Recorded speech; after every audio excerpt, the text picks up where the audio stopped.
Hi, guys. Welcome back to the show. Thank you for stopping by. Now, you guys know the drill. Don't forget to follow, review, and share the show. We're going to jump right back into this episode this week as it's part two of our History of Drag special with the always hilarious Mya Crafone.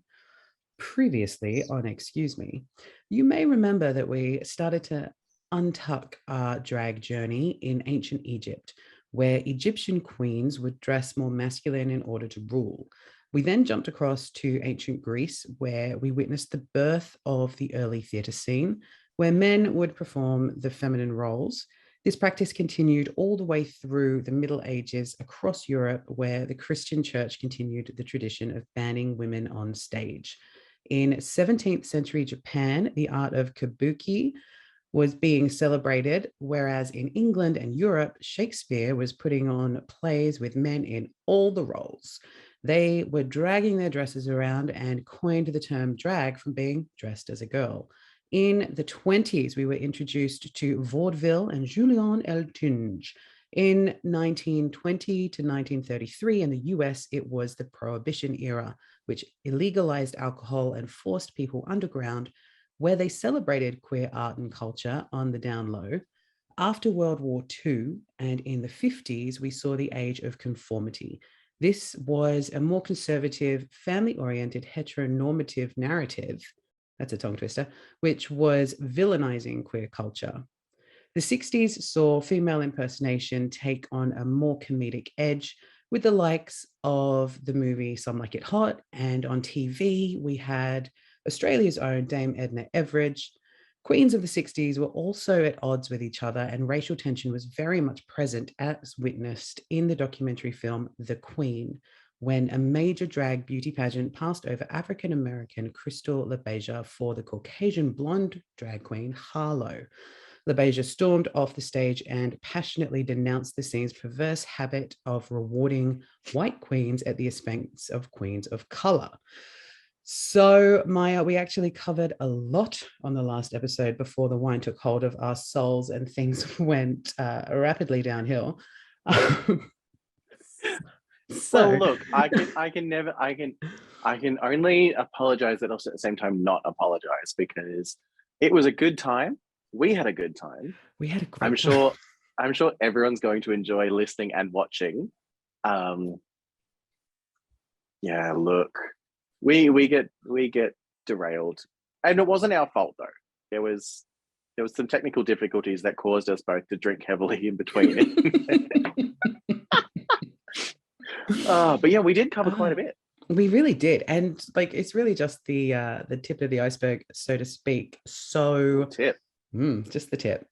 Picking up where we left off, it was the late 60s in New York, and oddly enough, it was the New York Mafia who would covertly give the drag queens and the gay community an outlet by purchasing the Stonewall Inn, which would then become a hub for gay culture.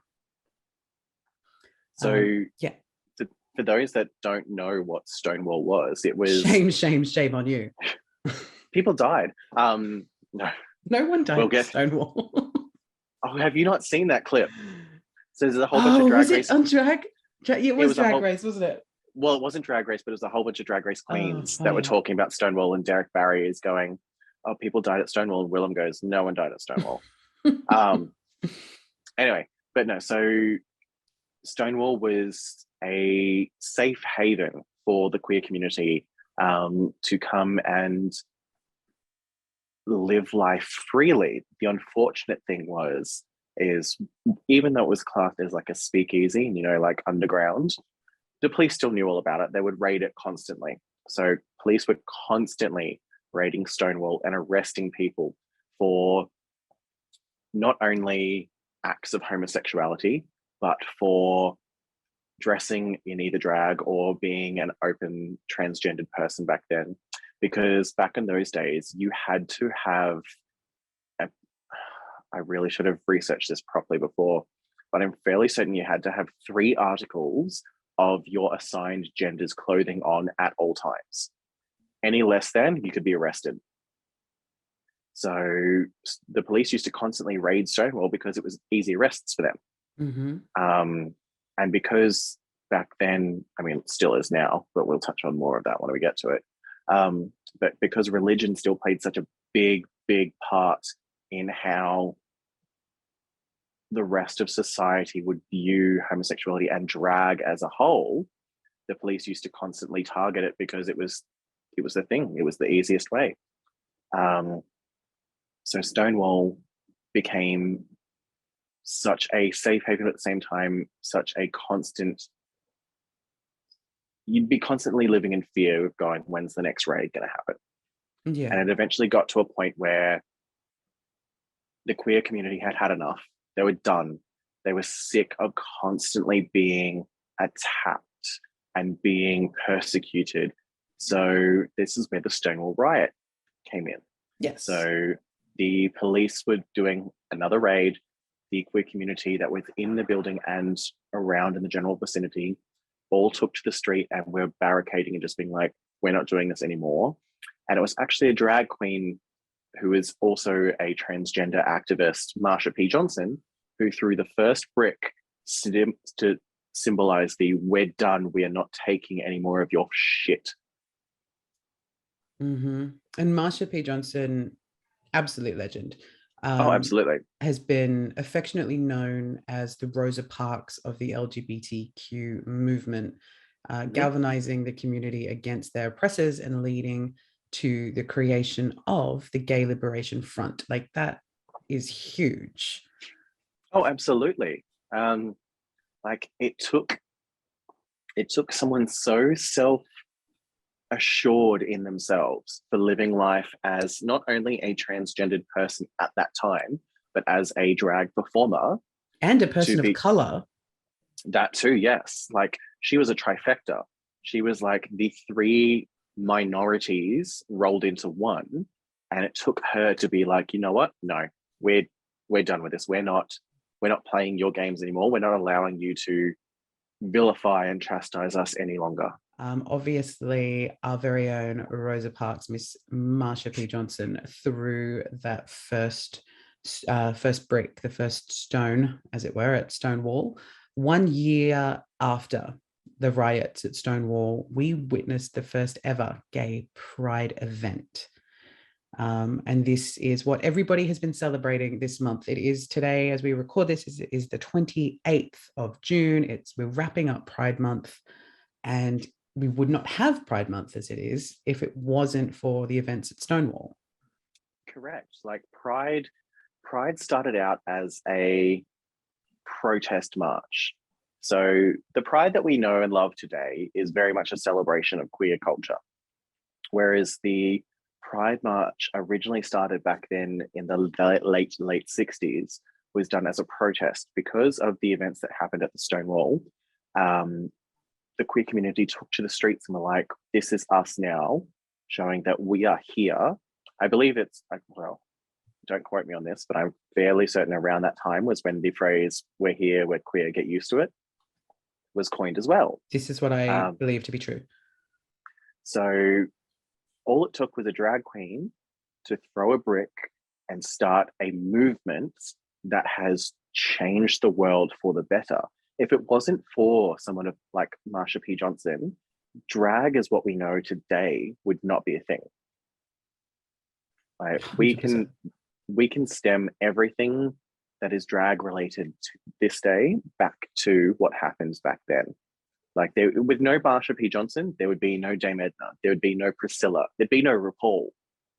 Like, there would be no representation in the mainstream. No. That fight that needed to happen wouldn't have happened, not in that way, not in the way that it did, not in the way that history has recorded it to have done. No, we would be in a whole different state these days if those riots and those protests didn't happen. You know, after witnessing the Stonewall riot, inspired by what happened in New York, activists in other cities all over America organized their own gay pride celebrations, which would eventually inspire similar pride events around the globe. So it really, like our very own Mardi Gras. like our very own Mardi Gras, which was founded by the 79ers, I believe Or they were they were. 79ers or the 76ers? Oh, it could be I can't remember. 76ers. I love them for everything that they did, but I did reach out to them in season 2 of the podcast, and they never got back to me. So, yes. Yeah. The fight for acceptance and equality continued to grow throughout the 70s, with Harvey Milk becoming the first openly gay man to be voted into public office in San Francisco in 1977. Now, I will just say I'm having a flashback to last time we recorded after the technical difficulties and we came back very drunk. I do remember quite specifically, because I've seen it, a moment where I say to you quite frankly, have you seen Harvey Milk with Sean Penn? And I said no. And I was also like, yeah, no, me neither. So with that, Okay. I was like, I'm trying to remember that scenario right now. So I'm like, no, I vaguely remember that. And I said no. And you're like, oh, no, no, neither have I. yeah, so neither of us have seen it. Yeah, I know about and I should appreciate more the I history from what we come from, but Yeah. I haven't had a chance. And I know that sounds like a cop out, but Well, I think, I was born in 85, and the Harvey Milk becoming, getting elected into public office in San Francisco was in 1977. That's the year my husband was born. And not to sound daddy. not to sound kind of arrogant and, like you say, self-righteous, but it was before my time, and it wasn't really something that was ever, I remember, ever being spoken of, or even in the media in Australia or the UK, because I But obviously grew up between both. And see, I think a big thing for that though is because gay and queer culture is not taught in school. no, and it should Like be, but we could easily sit here and rattle off a whole bunch of boring straight history from around the same time that we were all taught and we all were drilled into us and going, yep, this is what happened. Yep, we could all rattle off that bullshit. But queer history and queer culture is not taught in school. So therefore, as fledgling baby gays growing up, especially too when you're still growing up as in the era that we grew up in the closet, when you're growing up with no knowledge of the world that you're about to come into, because it's still deemed as taboo and inappropriate, and you can't be talking about that, can't be learning about that shit. We have to find it ourselves, and depending on where you live in the world and what your accessibility to resources are, you're very limited in what you can divulge into in our history. And So I it's not was until you I was in Western Australia, and you were like in bumfuck nowhere. Like, what chance did we have? We had Harvey Milk in 77, real life story. We're not talking about the Sean Penn movie, the real life Harvey Milk who was elected into public office in San Francisco in 77. can I Drag make a really bad culture. joke here? Please. Yes. Just a really, really bad joke. I haven't seen Milk yet, the movie, because I'm lactose intolerant. This is a terrible joke. I said it was a bad joke. It's terrible. Okay, so drag culture was slowly sliding into the mainstream society with incredible drag performances like that of Tim Curry in 1975's Rocky Horror Picture Show, and the gender bending aesthetic of the incomparable Mr. David Bowie. So the good thing with Rocky Horror is you had Tim Curry, who, correct me if I'm wrong, but I'm pretty sure he is a member of the queer community. Hold on. I actually don't know the answer to that. I feel like he is, but I could be wrong. Is Tim Curry gay? He was rumored to be after the Rocky Horror, but he has said he is not. For those, just FYI, I don't even know where I'm getting this information from. For those who got offended by the question, get over it. He lives an extremely private life since his health has been so bad, but as a favorite actor, many wonder about him, even people who are LGBTQIA+. It isn't wrong to wonder. He is an icon, and I can imagine kids who identify in the community would want to know, does his status change how people treat him or should treat him? No, it should not. That is from, it's on a website called Quora.com, and that is a comment from Donna Mixon. So I don't know who Donna Mixon is. I'm hoping she has her information correct. If she doesn't, and Tim Curry, should you be listening to this and you want to reach out, you go, girl, we got So, you. okay, no, now that you mentioned that, yes, that actually does sound familiar. I do know that the creator of Rocky Horror, the guy that plays Riff Raff in the movie, Yes. is actually queer. So he is gay, and he wrote the movie. Well, he originally wrote the screen for the play because it's originally a not Broadway, but it's originally a theatrical play that was then turned into a movie that was then readapted for the stage. So I know that he originally wrote it, and he is queer. There's also a sequel to it that was really bad. What? Have you seen the sequel? Oh, I didn't it's even so know there bad. was anyone we know. No, there is Not literally like a Michelle Pfeiffer pulling out a Grease 2 moment. No. So like all of the characters are recast with unknowns. Oh no.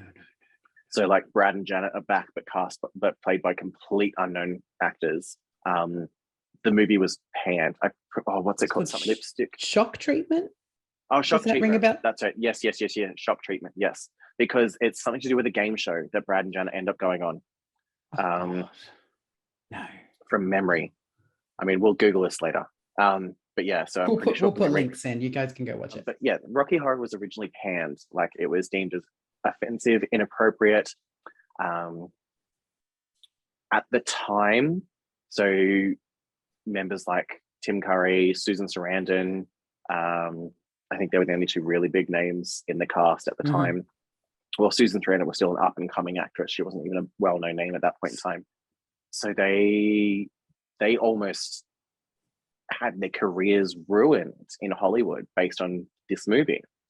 And it wasn't until years later that it got cult status by then being shown at midnight screenings in the theaters, where all of a sudden it became an interactive experience where we had members of the queer community going to these sorts of screenings because they felt it was a good representation of us as a people, of being ostracized and excluded and trying to fit in with the normal society. You had queer people that were dressing up in drag, going we as do love to dress up. Yeah, as your Columbias, your Magentas, your Janets, have drag queens portraying. So they'd have people from the audience portraying the cast members and acting out the movie up in front of everyone while the movie's playing. And you'd have usually drag performers portraying the female roles, because it became such a cult thing and such an iconic thing for you to go to one of these midnight screenings and be a part of the live cast. Or that in 75, the world was also getting to know David Bowie and his sort of, I think they said before, gender bending aesthetic, like the makeup, the clothes. Like it's ironic when you get, especially your older community, your older straight community, that sit there and say, "Oh, we didn't have any of that back in my day." David Bowie, Grace Jones, Freddie Mercury, like you had a ton of these visibly queer artists. I mean, granted, yes, David Bowie never once acknowledged his sexuality back then. He was just androgynous and gender bending and doing all this sort of stuff. And it was classed as just rock and roll. But he was quite obviously a queer artist in a very mainstream focal position that was shining a light on essentially the art of drag, because what David Bowie was doing was drag. So it was around this time, around the late 70s, mid to late 70s, that drag pageants, Miss Microphone, I feel like you're going to be all into this, drag pageants evolved into drag balls. And these iconic underground events would go on to feature in something we mentioned in the first half. It is the 1990s documentary, Paris is Burning. The balls became... Not balls. No. You've seen the trailer, the balls. The balls became a place, namely, for queer people of color to walk the runway, emulating parts of mainstream society of which they were still largely excluded from. So you seemed really excited in part one when we were talking about Paris is Burning. So go for gold. Oh, Tell everyone. oh, because I absolutely like Paris is Burning is one of my favorite things to watch of all time. Because it's just such a unfiltered, unrefined, raw grasp on the queer landscape of the time. But yeah, so there was such a big part of our community that they were underground. So unless you had to be invited to a ball, you couldn't just attend. You were not allowed to just show up and go. You had to be invited to attend a ball. And it was even more exclusive to be one of the ones participating in the ball. So you had legendary drag houses. So you had your houses, which were essentially a family. They were a close-knit group that you had a mother and a father of the house that would take fledgling gays under their wings and essentially nurture them and help them grow within the community. I have a question. Yes. So I know about drag mothers because you explained that Yes. in season 1 when you came on, and I just Yes. learned about it. And you were like, yeah, this is what drag mothers are. Who's the drag father? Well, it's not, there's not such a thing as a drag father. Does he pay So- child support? Oh no. No, so there's no drag father, but in the ball scene there is a house father. Right. So they're not, so usually the house mother and the house father are not a couple. They just are the appointees that run the house. So your house father is generally just a queer male. So doesn't necessarily do drag. So your house mother can either be a drag queen or a transgender person. But your drag father is usually just a homosexual male who would be there to help nurture and grow your young fledgling gays. So you had, I want to say Benny Ninja was a house father, but I feel like that's wrong. Benny Ninja is a legend in the ball scene. You had your House of Extravaganza. You have your House of La Beja. Is this where Lady Gaga gets her House of Gaga from? Because I just assumed it was like a yeah. House of Gucci thing. No. So any of the houses, that's where it came from, is the ball scene. So Right. much of our modern day queer lexicon, not just drag but queer in general, much of our modern day lexicon comes from the underground ball scene. So a lot of our sayings, a lot of our phrases, a lot of our terminology all comes queen. from like that, like slay, the house down boots, fierce, hunty, all that sort of stuff all comes from the ball scene. Now, the ball scene is still pretty active today, not really so much in Australia as far as I'm aware. I could be Did we ever wrong. have much of a ball scene in Australia, to your knowledge? I don't know, to be fair. Okay. And I don't want to comment on it in case I am wrong. Mm-hmm. I know it's still a prevalent thing in the US, but yeah, I'm not. As far as I'm aware, the only massive, we only really have a pageant. We don't have a ball. I mean, in the major cities like Sydney and Melbourne, there might be. I know we threw one in Brisbane. I want to say pre-COVID. It might have been just after COVID. I can't remember. I know there was one in Brisbane done by the House of Alexander, which is a Brisbane-based drag house with predominantly people of color, run by Eleganza, who is phenomenal. If you've never seen Eleganza, she's amazing. And I believe you had, again, I don't want to be wrong when I'm saying this. So I'm pretty sure House of Alexandria people like, you've got Eleganza, you've got Lunatic, you've got, I feel really bad because I don't know many of the Brisbane performers these days.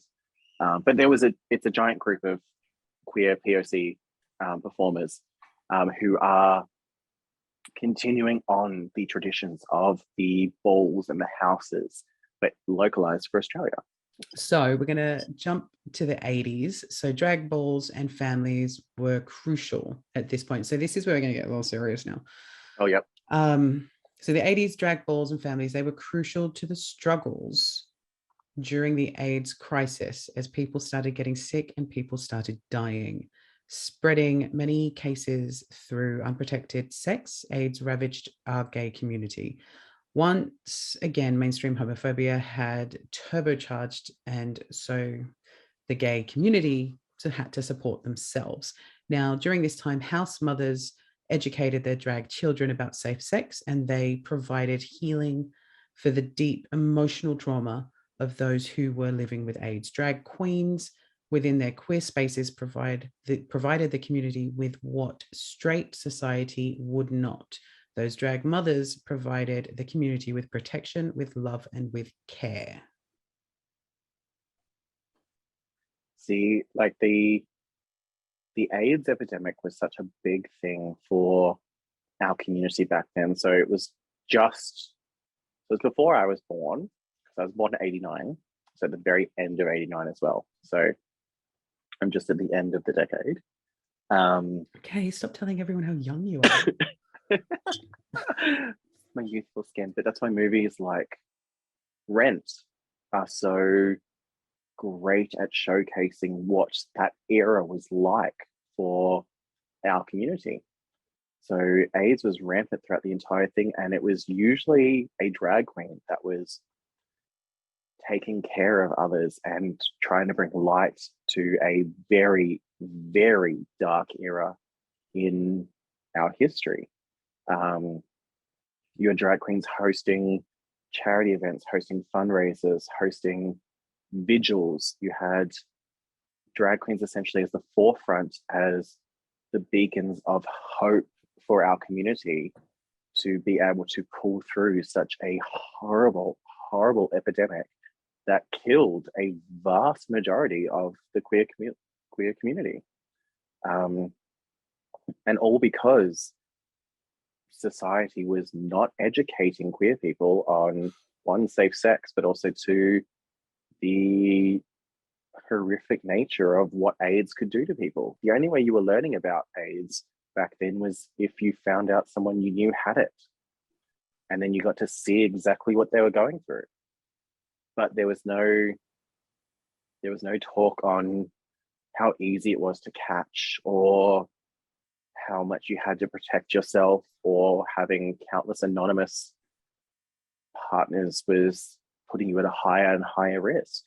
Like gay men constantly cruising out in a park and having casual anonymous sex were at the highest risk, because you had no context as to what each of your sexual partners had been exposed to. And it was all drag queens that were helping bring a lightness and a sense of, yeah, like I said, hope to this era. Another great family to the the young queer people, not just young queer people, all the queer people who were affected personally by HIV and AIDS, that didn't have a family anymore because so many people were just disowned and cast out. As soon as your family found out that you had AIDS, 9 times out of 10, most of the queer community that had it were kicked out of home and were left homeless. That also comes from the ignorance of the fact that people just didn't know how they were going to get it. It's not like you're not going to get cancer if you hug somebody who has cancer. There was just so much ignorance about it. Look at the iconic photo that was so controversial of its time. Princess Diana shaking the hand of an AIDS patient, and everyone freaking out, going, the princess is going to catch it. The princess is going to catch it, when you can't catch it just from touching someone. And I know there's so many of us growing up as queer kids where the bullies used to make jokes about us having AIDS and about us being contagious, and don't touch the queer boy or you catch it, sort of thing. Like the AIDS crisis is still such a stigma and still such a rampant joke when it comes to the queer community. I just feel like it's not something that you should joke about. Just because you can doesn't mean you should. I think as well, like some things are funny, some things are not funny. And like when you think about the collective, for the queer community, and I'm not just talking about gay people, like the trauma that people experienced from that, like obviously the people who got AIDS and who lost their lives to it, but then you also think about, you know, the families, the friends, the drag queens, the lesbians, all of the people Mhm. within our community who really stood up and helped when nobody else would. Like it's like a Holocaust joke. Don't try not to make them, people. Like it's not Yeah, that it's funny. like there are you can make a joke. Like I'm very much a believer in, so Joan Rivers was one of the big Oh, I forefronts of it, did in love Joan. with the fact that she said that nothing is off limits when it comes to a joke, Mm-hmm. which I agree with to an extent, but it's all about the way you make a joke and the intent behind the joke. If the joke is to make someone feel better in a way of like distraction and like making light of a situation, that's fine. But if the butt of the joke is to directly insult and humiliate and make fun of someone, then I feel like that's when it's not appropriate. Yeah, we're going to move on from the AIDS epidemic now, and we're going to go and we're going to talk about drag icon who starred in many of director John Waters' movies, the icon Divine. She was phenomenal. So she was a drag superstar before drag superstar was a thing. Um, have you seen many John Waters films? I mean, when I was growing up, there she goes. When I was growing up, Crybaby, I love Crybaby. Johnny Depp. See, I was not a fan of Crybaby. Um, I don't know why I loved it so much. I was obsessed. My sister and I were both obsessed with Crybaby. But or were you obsessed with Johnny Depp? um look, my sister was. She had a book. I remember it well. There's a particular picture of Johnny Depp like in these lights, and he had his like scruffy, grungy hair, and he was playing guitar. And I mean, yeah, it was really about the content of the movie, Mm-hmm. not Mm-hmm. that jailed scene kissing with the all the tongues and the. Mm-hmm. Whew, okay. A little bit flustered now. Um, The iconic drag queen who gave no fucks, notoriously. Oh no! Speaking of oh, shit, notoriously. I was just about to say, speaking of shit, I'll let you take this one. when she, I'm pretty sure it's the movie Pink Flamingos. Um, is it? Yes, Pink I'm not Flamingos. sure. I'm not sure. I just know she did it. I've never seen it. So I'm pretty sure it's in the movie Pink Flamingos where she eats dog shit. Um, and it's We'll call it. legitimate. No, we won't. I was going to say something It's really bad. I'm not going to do it. it's legitimate. Like it's not prop, it's not fake, it's legitimate from a dog. Um, because a lot of John Waters films back then were all done for shock factor. Well, that's it. Um, John Waters said about the eating of the dog poop that it was done for anarchy and it worked as anarchy. so Divine was the inspiration behind Ursula. And it's very clear, isn't it? Like there's no, Oh, no 100%. denying that. Actually, she was the first choice to voice Ursula as well. Really? Who did voice Ursula? Because Do we know? We don't know. That lady. Pat Carroll. On a side note, Alyssa Milano was the original inspiration for Ariel, the Little Mermaid, a young Alyssa Milano. Right, which makes sense because Little Mermaid came out in my birth year, so 89. There she goes again. Oh, she's so young. Yeah, so Pat Carroll voiced. So originally, Divine was the inspiration behind Ursula, and they wanted her for the role. And then the studio was like, no, no, it has to be a female. And they originally asked Bea Arthur, and Bea Arthur turned it down Do because you she couldn't remember sing. hearing that once upon a time? Yeah, so because Bea Arthur couldn't sing "Poor Unfortunate Souls," and didn't want someone else singing it instead, so it then went to Pat Carroll.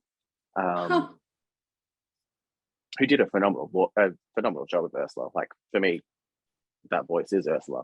Yeah. Body language. Love it. Also, Little Mermaid, first movie I ever saw at the cinema. My mum took me with my auntie and my cousin, and I was a tiny, tiny baby person. I had it on VHS. Oh, there she goes again. So Divine's explosive performance was contagious, and it fed into the experimental Manhattan East Village performance scene and its annual Wigstock Festival, which was created by Lady Bunny, who was another drag icon who challenged audiences to laugh with her and laugh at her. What do we know about? I'd never heard of Lady Bunny until I was doing this research. You'd never heard of Lady Bunny? Like, no. Even I'd before heard of Wigstock, but not Lady Bunny. Even before I started drag, I knew who Lady Bunny was. Oh, look at me, just showing how young I am. Like Lady Bunny with the big hair and the dresses and the thank you. No, still don't know. No, so because around the same time was Divine, Lady Bunny, and RuPaul were all in the scene around the same time. Right. That New York scene. So Wigstock. It's back when RuPaul was very much androgynous and gender bending and playing with all that sort of stuff. Mm-hmm. Wigstock was created as essentially like a giant queer celebration festival. We had queer artists performing, drag performers performing, just countless drug-fueled parties and orgies all the time. Sounds like a regular Monday night. Thank goodness it's Tuesday, otherwise this would be a very different podcast. Kidding. My mum is going to listen to this, and no, I do not take copious amounts of drugs. What's your mum's name? Deborah. Hey, Debs. Actually, I wonder if my sister Lindsay will be more nervous and worried for me. Hey, Linz. I've heard stories. No, so I do not have drug-fueled orgies. Anymore. Ever. They've never been drug-fueled.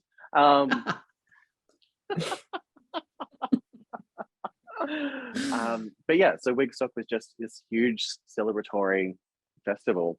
It ran for a few years and I believe was retired and only brought back recently, just pre-COVID, I'm pretty sure, because there's a documentary made about it returning. Oh. You had Neil Patrick Harris hosting it. Can we get another gay to host something? You don't like Neil Patrick Harris? No, look, to me, he's always Doogie Howser. So by the 1990s, the world was more ready than ever to make drag queens part of the mainstream. It was also in the 90s when we witnessed the discovery of our current queen of the runway, Miss RuPaul, who would help change the history of drag in the modern age. Ru's 1993 hit single, Supermodel, You Better Work, shot RuPaul to fame, and soon after, he became the first drag queen to ever become a spokesperson for a major cosmetics company, MAC Cosmetics, and host of their own morning radio show. Sashay, Shantae, you better work. Turn to the left, work. Now turn to the right, work. I don't know if I'm going left or right. Shantae. RuPaul, you better work. So that was actually, like I said, that was one of my first experiences into drag was RuPaul through Very Brady and through, I actually remember hearing and watching, Supermodel, You Better Work, and not realizing it was a man. See, I like that we brought this up, and I like that you just went back to the Brady Bunch movies with RuPaul, because I was going to mention this earlier, and I was like, I know we're going to get there, so I'll keep it. But my first experience with drag queens and realizing that it was a drag queen situation was whatever year it came out, like 94, 95, would have been like say 90, yeah, around then, yep. Was Tu Wong Fu, which we touched on briefly in the last one. The Sugar Babes. I think the Sugar Babes, yeah. So I love the Sugar Babes. They're freaks like me, but I love that song. I know, it's so good. You're giving me Heidi from the Sugar Babes vibes now. She was the replacement to the ginger one when she left back in the day. Yeah, not the Freak Like Me, not the original. It needs to be the dancehall one, the dancehall remix. We digress. So my first experience with drag queens was my sister and I, when we were tiny people, my parents and like a Friday night or wherever it was, and they went to the local video store, Jumbo Video in WA, and got Tu Wong Fu. Like at the beginning, I know you said you haven't seen it, so please fix that.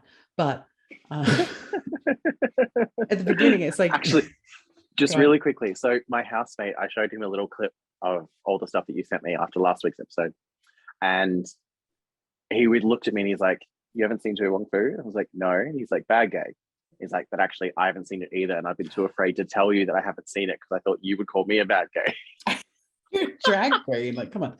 First thing, my sister and I, we watched this movie, and it was the first time I'd ever seen RuPaul. And RuPaul comes down at this drag pageant, and it's made very clear in the opening that it's drag. Like, you've got Patrick Swayze putting on makeup, you've got Wesley Snipes putting on makeup, and they were taught to put on the makeup by their wives.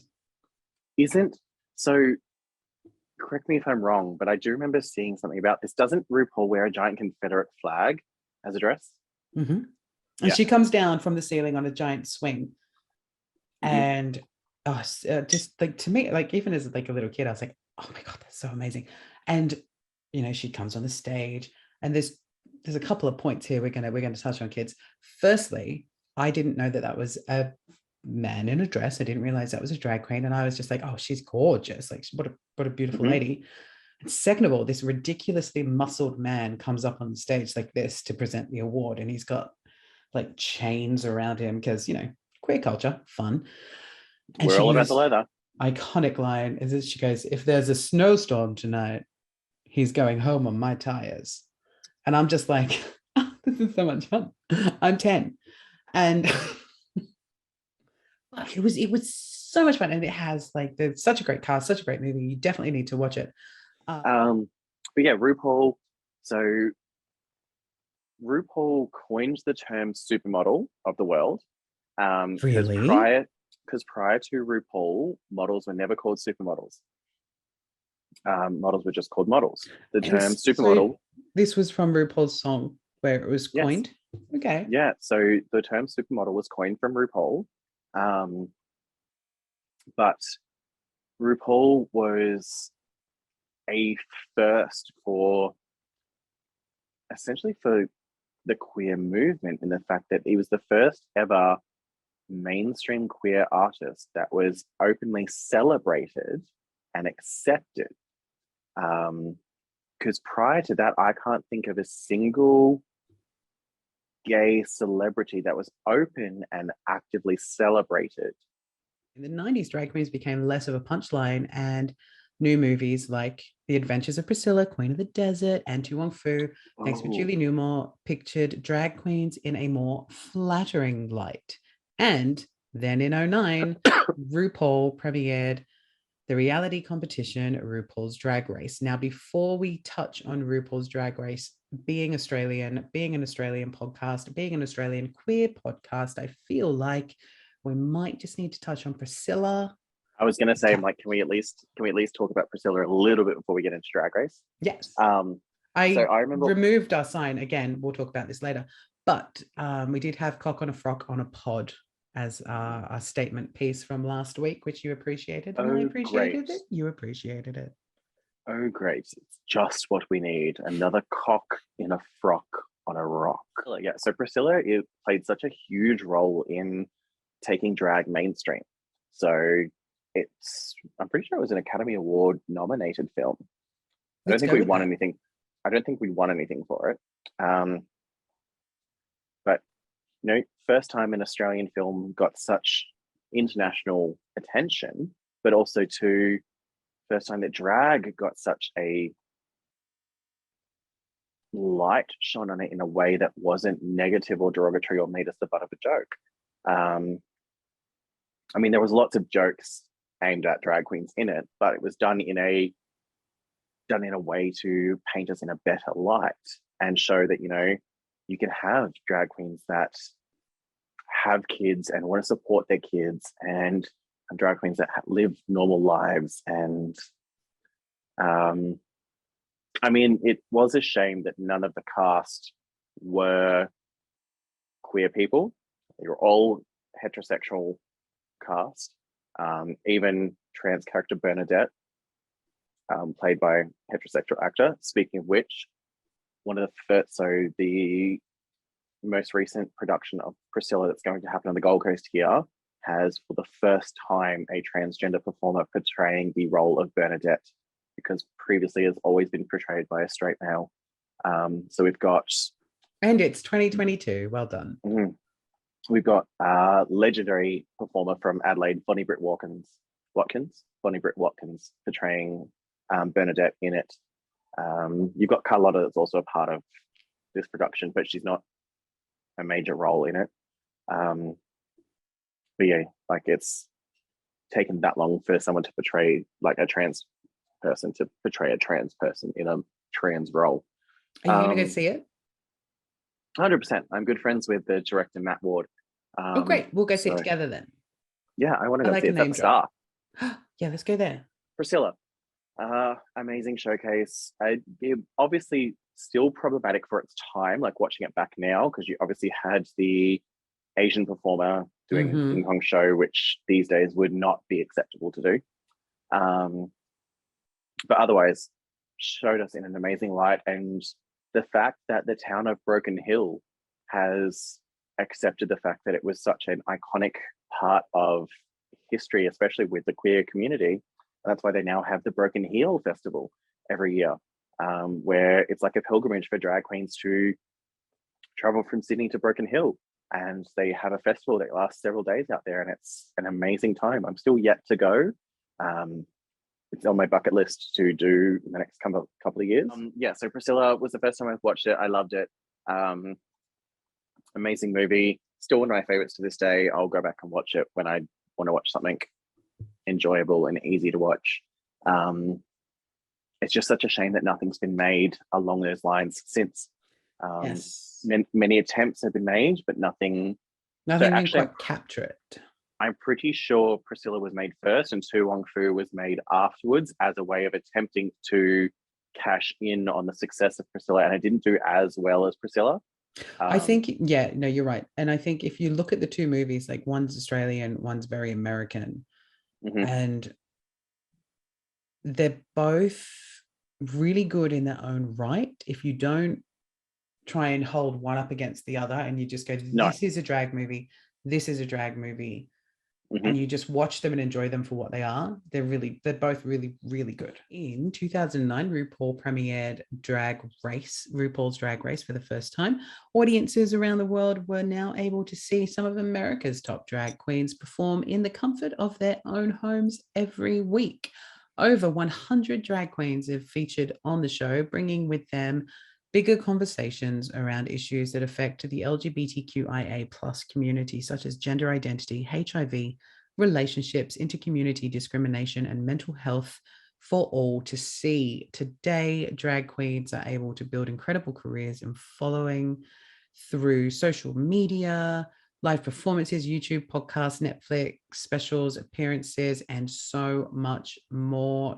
RuPaul and Drag Race really did, let's say, level up drag in the mainstream media.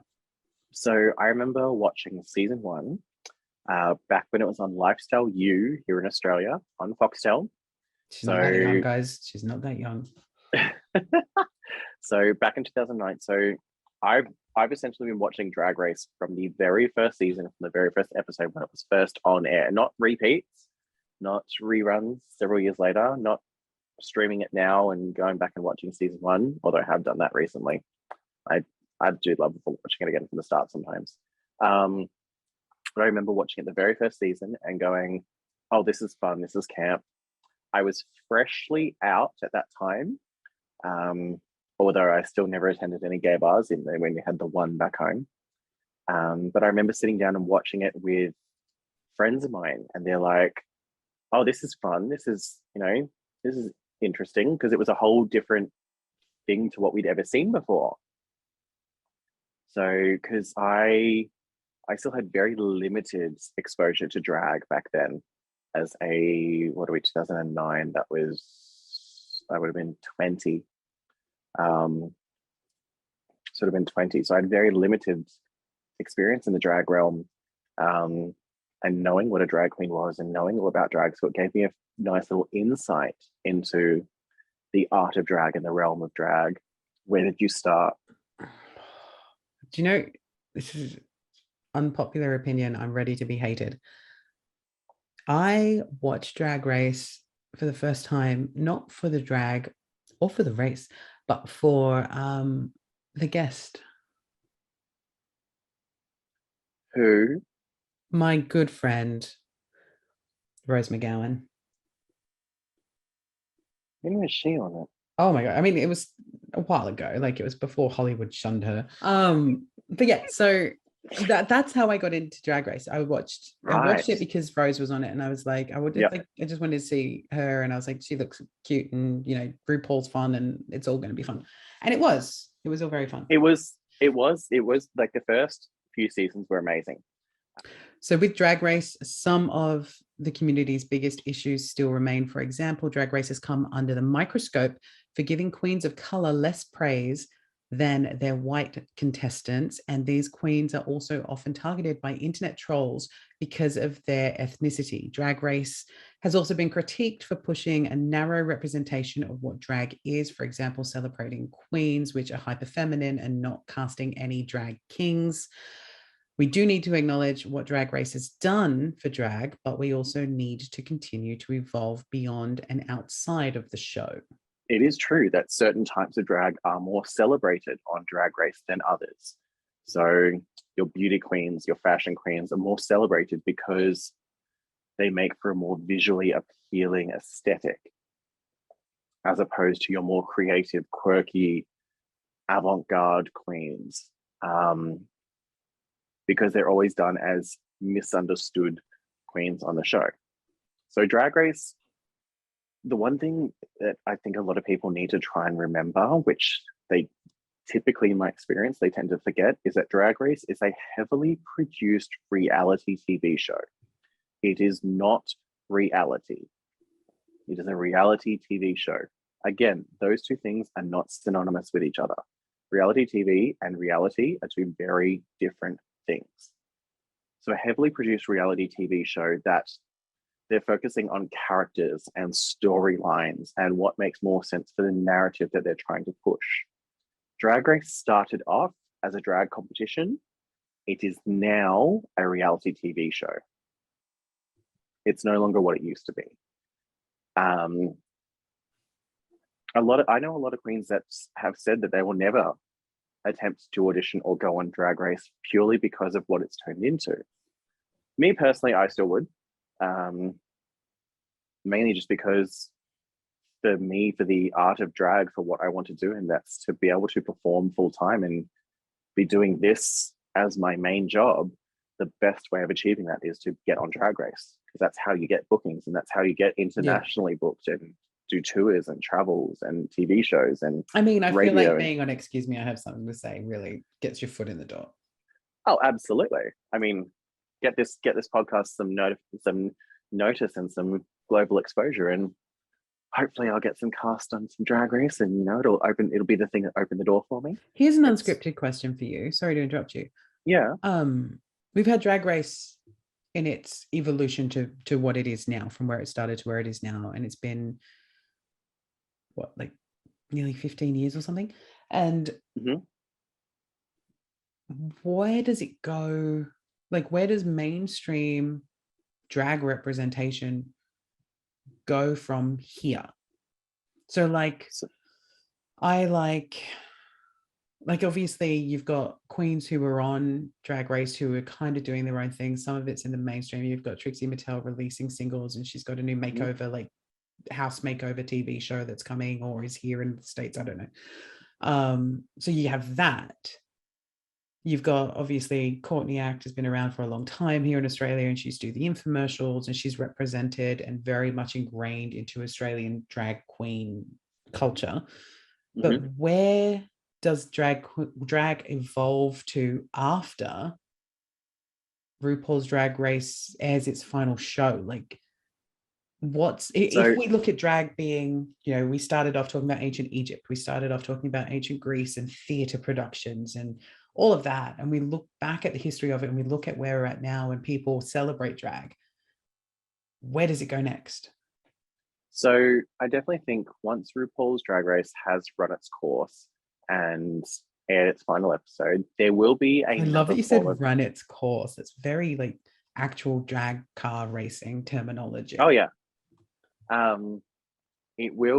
There will be something else that will take its place. There will be another TV show, there'll be another reality TV show, there'll be another reality TV competition that will take its place. It won't be Drag Race, but it'll be something similar.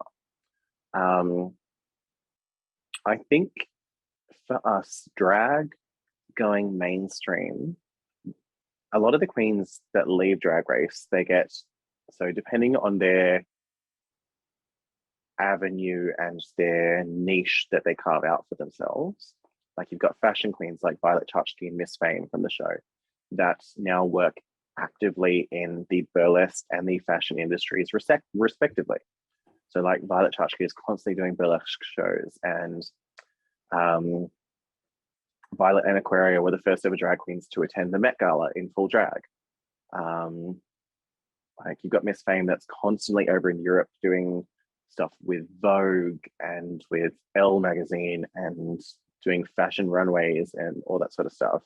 So they're in that sort of mainstream industry. Then you've got people like Bianca Del Rigo, who's constantly touring as a active working comedian. And then you're right, you've got people like Trixie Mattel and Dor Delano that are releasing music, and Trixie going into more television. Yep. So doing her.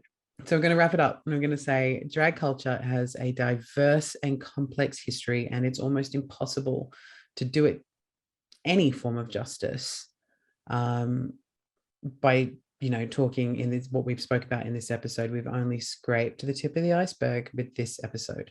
Drag is more than a drag race. And now that it is embedded in the mainstream, we need to explore more diversity and more representation within that community. Miss Mya Crafone, you are a literal queen. Thank you so much for coming back on the show. And thank you so much for getting drunk with me last week. No, thank you for having me. I was excited when you asked if I would come back on. And I'm so glad you're here. We've been trying to tee this up for a couple of weeks, and I'm glad that it finally aligned both last week and this week.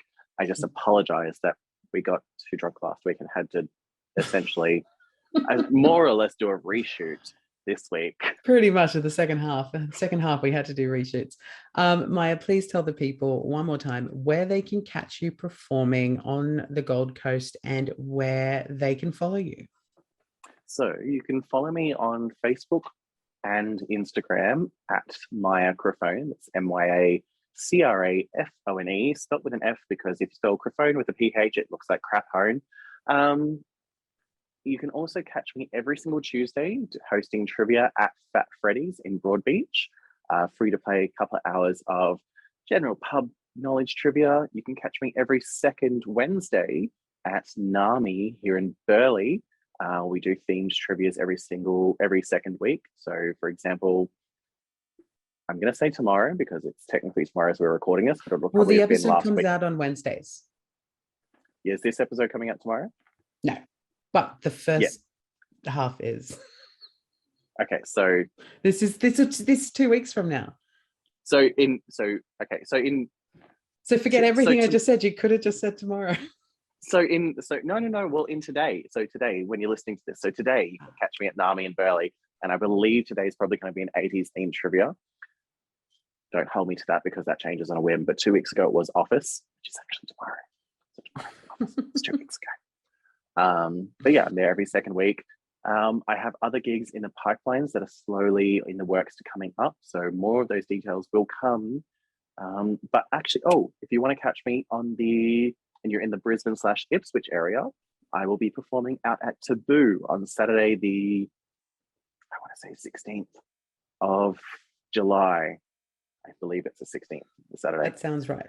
I have something on the 17th, which is a Sunday. Yeah, Saturday the 16th of July, I'll be performing out at Taboo in Ipswich. So come on to that family-friendly show. But yeah. Oh, Mya, you are amazing. And I love you so much. And thank you so much. No, thank you. I've had so much fun doing this again. And I can't wait to get drunk on podcasting.